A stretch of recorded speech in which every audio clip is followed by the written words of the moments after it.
Hey everyone, this is Walter, and we're back here with more stories from Reddit. Am I the Asshole is the place to either ask who is the asshole in your situation, or chime in on other people's. It's also a good place to hunt for YouTube content. So let's get into it with stories from Reddit Am I the Asshole. This one was almost a wedding story. Am I the asshole for calling my fiancée selfish for wanting to announce her pregnancy at her cousin's wedding? Throwaway. My fiancée, 29, and I, 31 male, just found out that we're pregnant. My fiancée mentioned that she wanted to wait to announce it at her cousin's wedding, which will be taking place on Sunday. Her cousin and her husband has been struggling getting pregnant, even with IVF, or the tons of others. Recently, they just got news that their insurance has stopped funding IVF, and not to mention the heartbreak of a recent miscarriage on Mother's Day. They almost, understandably, held off on the wedding. So when my fiancée brought it up to me, I told her it's not at all a good idea. This just seemed so wrong, especially it being at their wedding. I asked if she was going to at least ask her cousin for permission, and she said no, because she wanted it to be a surprise for everyone. I told her it's not the time nor the place for that, and it would take the spotlight off the couple. In her family, there hasn't been a baby in 3 years, so we'd be the first in that time. Fiancé feels that's the perfect time because it's such a joy, and it's not like she can keep it away forever, and their problems shouldn't keep her from telling something so positive, so it's on them if they turn it negative. I told her that's not the point. She knows what they've been through, and she's being selfish if she actually goes through with that. She cried and claimed I wasn't being supportive, and I shouldn't be calling my pregnant fiancé selfish. She doesn't want me to come with her to the wedding anymore either, feeling as if I would kill the mood. She hasn't been talking to me either. Edit, so about my fiancé and her cousin's relationship. My fiancé always saw competition in her cousin, because her cousin would be better at some things than her. Grades, dancing, cosmetics, etc. Since they were kids, and she hates that. Last year, they had an argument about it because fiancé felt her cuz bragged too much. Whereas my fiancé also mentioned there was one thing her cuz wasn't good at, but never said what it was. So in shorter terms, the relationship is in between good and bad, but her cuz wanted to invite her to the wedding. I'm guessing to rekindle that. Edit, if anyone is reading this, update coming soon. Just been going through some stuff. Sorry for the long wait. Currently waiting for it to be approved. Wow, this is just like 2 different problems we see combined. Horrible stuff. Sometimes people will get pissed about pregnancy announcements after a miscarriage, and it depends on the situation who's the asshole really. Announcing something at someone else's wedding without warning always makes someone an asshole. But combining these is just obviously mocking her at her own wedding. And it would probably start a big fight, possibly a physical one, which is a pretty good way to take attention off the actual wedding. This fiancé is taking the nuclear option here, and that's putting it lightly. Now obviously I'm not covering this because it's a hard question. I'm doing it because there's an update. I really hope we get an update here, not the asshole. Your fiancé is not just selfish, she's cruel, OP. Deeply cruel, especially knowing what her cousin has been through. The level of cruelty, narcissism, and entitlement is frankly shocking. The fiancé is eager to torment a bride who recently had a miscarriage. I cannot understand how someone can be so malicious and cruel. The fiancé has an egregious character flaw that goes way beyond am I the asshole judgment. OP, open your eyes and see the monster you will be marrying. Will he marry her? Well, let's find out. Sorry for the long wait as I've been going through some things. Me and my fiancé breaking up, work, death of my grandfather, etc. So I didn't expect to get a bunch of replies to my post. But a lot of them were helpful. My ex was determined to go to the wedding, despite my protests, and even planned out how she was going to be refusing alcohol when offered. I did tell my ex's parents about what she was planning on doing. I didn't want to tell the groom or bride because I wouldn't know how to put it in words, and that would make the situation any less awful. Ex's parents did end up telling the bride's parents, and then they told the bride. The bride was so upset that she, unfortunately, called off the wedding. Everyone wanted her to continue it and invite my ex for a couple of plans guests thought of. Example, when my ex announced it, everyone would just stay nonchalant and not give her the excited reaction she was hoping for, and the classic just don't invite her plan. The bride was just understandably wanted to be left alone, and she just texted my fiancé a very long paragraph telling her what a horrible person she was. She just decided not to do the wedding anymore, and her fiancé was very heartbroken, but all in all, they were both grateful to me. My ex instantly knew that I was the cause of all this, and she was furious at me, even more because I posted about it here, but also said a pretty sick thing about how she still pretty much won anyways. I just decided to break up with her myself after that. Some of her family members are kinda upset with me as they believe I just caused a bunch of drama. Now I'm currently in the works of talking to an attorney, as my ex told me I will not be seeing the baby after they're born. So all that on top of grief, working, breakup, being called a mess starter by some of her family, and still feeling like shit because either way the bride and groom were heartbroken. It's just putting a bunch of anxiety and stress on me, lol. Anyways, here is the long-awaited update.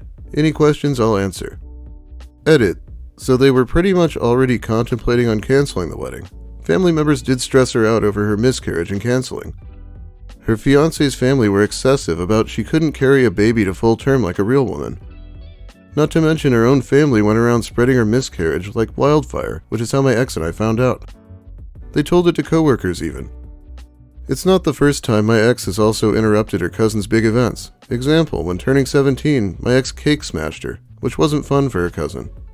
Their first pregnancy announcement, which was the miscarriage, was ruined because my ex blurted the news out. But her cousins told her to get over that because it was a miscarriage anyways, so she's told by family members. This is what I was told when asking her fiancé. So she's been at a breaking point for a while. She was considering just still continuing the wedding, but wanted to be left alone. They didn't call off the wedding permanently, just until the bride has cooled herself down. It's hard to believe it's even possible to not notice someone is like this until they do this. You did the right thing, and I'm proud of you. And your ex definitely can't just decide you can't see your kid. Definitely go for 50-50, if not full custody. She is throwing a hissy fit and a temper tantrum because she didn't get to ruin the wedding and make it all about her. No judge is going to deny you access to your child because you told someone what she was planning. Make sure you have anything and everything documented. Good luck, OP. Enjoy your little one. Okay, the judge won't say that he can't see his kid, of course, but trust me, she can still make this a living nightmare for him. And someone who would do this in the first place probably will. As far as I can tell, the OP didn't answer any questions aside from that edit. So let's move on, I guess. How about something from today? Am I the asshole for refusing to apologize to my friend's boyfriend? This is so fucking stupid. I feel like I'm in high school again.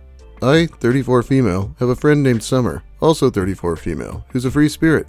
In high school, she got sent home multiple times for going to class barefoot.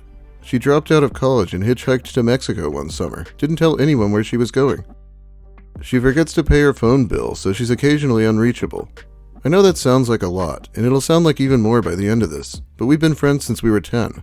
I don't care that she's a mess. I love her. We're in this for the long haul. Summer's boyfriend, Will, is the opposite of her, and I'd hoped he'd mellow out her wild side. You know how Summer forgets to pay her phone bill? Well, apparently she did it again.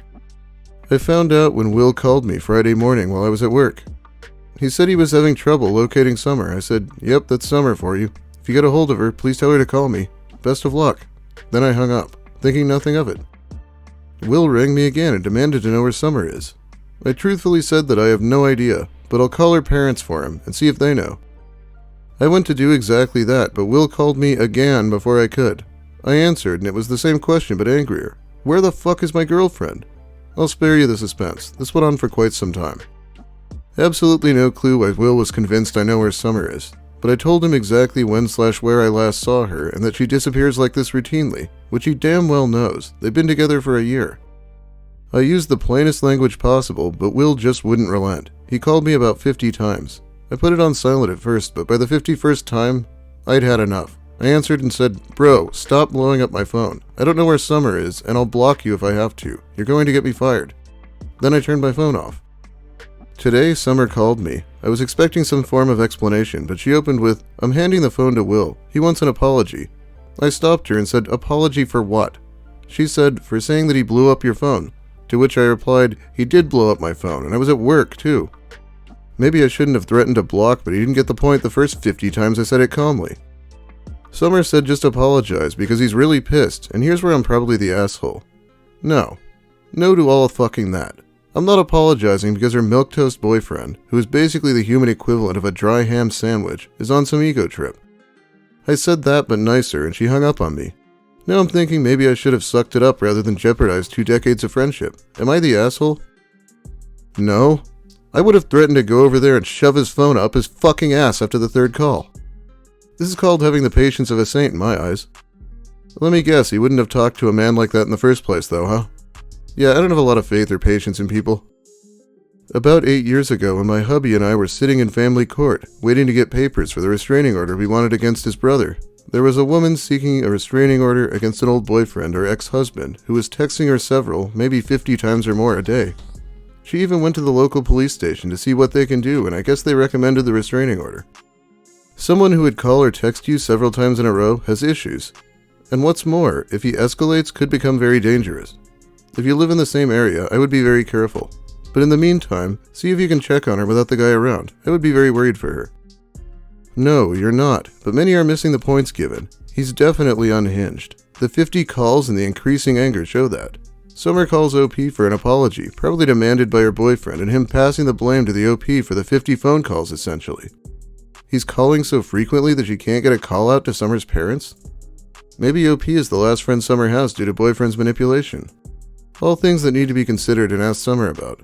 All signs of a controlling, psychological/physical abuser. Info: did either of them ever tell you why he was so aggressively urgent about finding her? Does she even know he was concerned to that level? Nope, no explanation whatsoever thus far. I've been thinking about it though, and Summer's ex from high school just moved back to town like a week ago. Will might think her disappearing has something to do with his reappearance, but again, Summer goes off on flights of fancy all the time. As bizarre as her behavior seems, it's 100% normal for her. Remove yourself from that situation. No more contact with that toxic boyfriend. Tell Summer that if she needs you after she breaks up with her abusive boyfriend, you will be there for her. He will try to isolate her. Make that clear.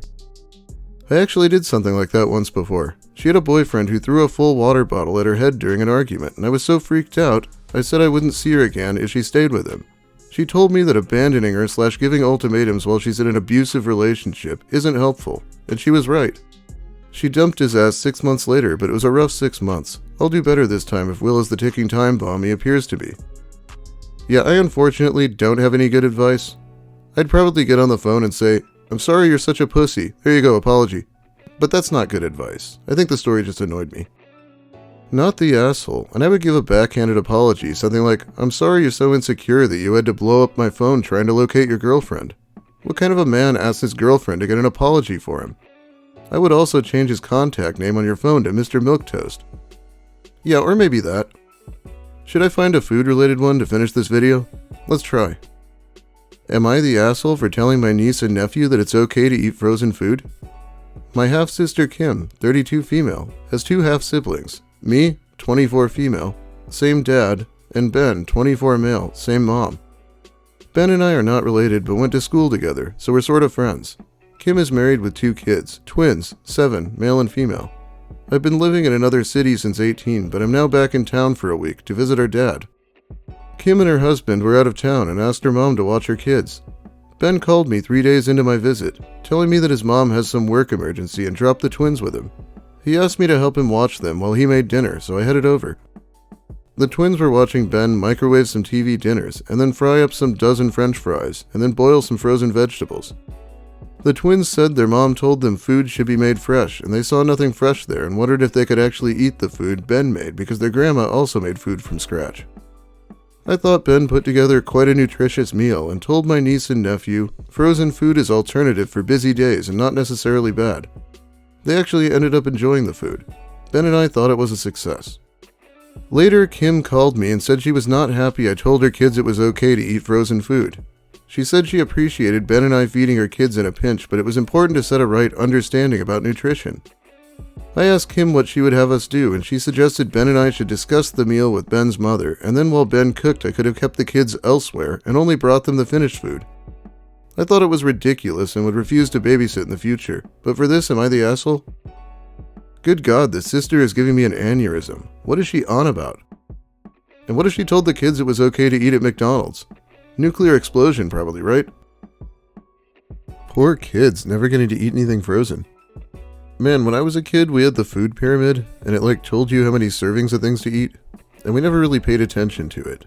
But I guess that was a good thing, because it turned out to be wrong, and now they use a pie graph or some shit. I just learned that part now. Anyway, I think that's about all the time I have for you today. Thanks for watching, everyone. If you liked it, leave a like. If you have something to say, let me hear it in the comments, and subscribe if you want more. Now it's time for me to shout out my awesome patrons who help by supporting me more directly over on Patreon. It's a great help. Jimmo, Levon, Maxo11X, Chris Sturman, Chef Casa, Jade Demby, Alberto 2001, Big Mike Shirley, Cacti Lady Wither, Chase Watson, Cho, Daniel Delapenna, Don Smith, Dev Notes, Dominique R, Ennui Blue, Ouroboros, Sammy, Sazandora, Skepticals, Wernology, William Ash, Zebra Bird, Zephyrin, Bumbus McDunga, John Yorkie, Psychic Kumquat, Alex Anakin, Francois Tremblay, Knit1 Code 2, Lil Spoon, Molly Mayhem, and Stepdweller. Thanks so much again. Really helps me buy food. And alcohol still, yes. Well, have a great day, everyone, and tell your kids it's okay to heat up some frozen chicken nuggets sometimes.